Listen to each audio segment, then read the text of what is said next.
President Barry Jagdeo says there is need for strong commitment from the international community to avert the catastrophic implications of climate change. Avoided deforestation holds one of the keys. And more questions are being raised over the courts granting bail to certain categories of offences in the wake of the James Gibson shooting. And a 41-year-old man is found dead at his Metamucil home early this morning. The details of these and other stories, business news, and of course the latest sporting action in a diamond, mineral water and NCN sport news after these. Good evening, I am Janelle Prasad. And I'm Paul Moore. With this edition of the 6 o'clock news for today, Friday, December 5, 2008. Paul. Thanks, Janelle. More questions are being raised over the court's granting bail to certain categories of offenders in light of the recent robbery and armed confrontation that left James Gibson and 2 other criminals dead. Gibson in 2006 was charged twice for illegal possession of arms and ammunition and was granted bail and never appeared in court but turned up in Berbice armed with an AK-47 rifle. Edward Lane reports. There were numerous calls by government for the judicial system to act responsibly and not grant bail to certain categories of offenders, including those found with illegal firearms. But these calls were seen by many, including political parties, as an effort by the administration to take control of the judiciary. However, the government maintained it was in an effort to assist the security forces in their crime-fighting efforts, as some criminals, when granted bail, returns to a life of crime. This was not accepted, but with the recent confrontation between police and criminals in Berbice, which left 3 bandits dead, one of which turned out to be James Gibson, a man charged twice on illegal firearm possession and granted bail on both occasions. When asked about the administration's concerns regarding bail, taking into account Gibson's shooting, Cabinet Secretary Dr. Roger Luncheon says it is now time for the public to judge. Recidivism is almost being encouraged,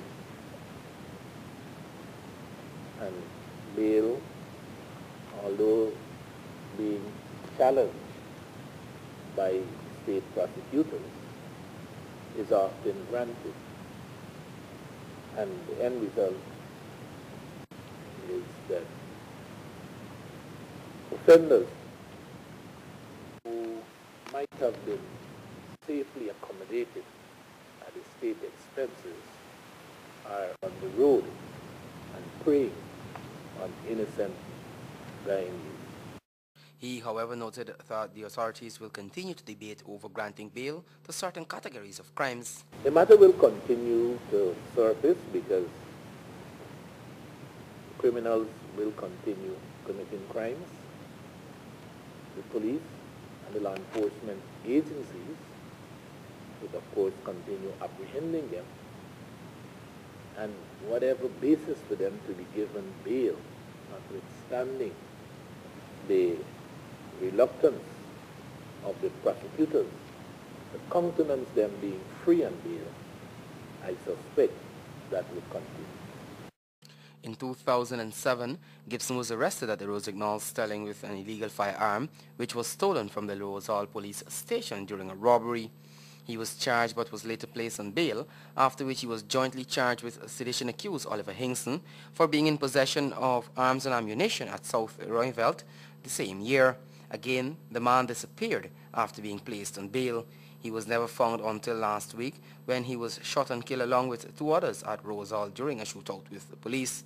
While Gibson was incarcerated, several individuals, including political activists, cried foul about his unnecessary detention.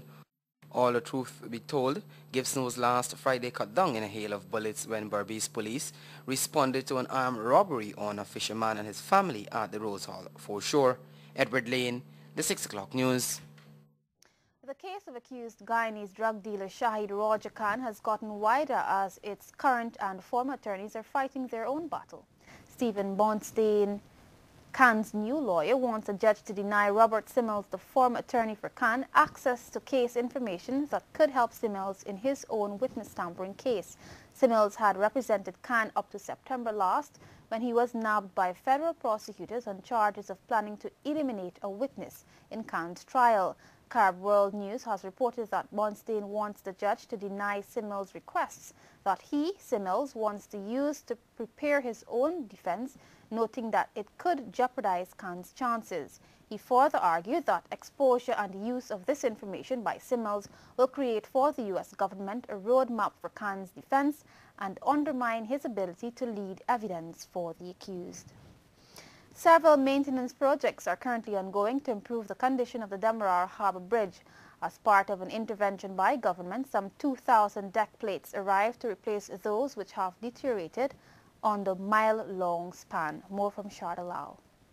For some time now, persons have been complaining about the poor condition of the Demerara Harbour Bridge. Following an inspection by President Bart Jagdeo, over $600 million was granted to rehabilitate the facility.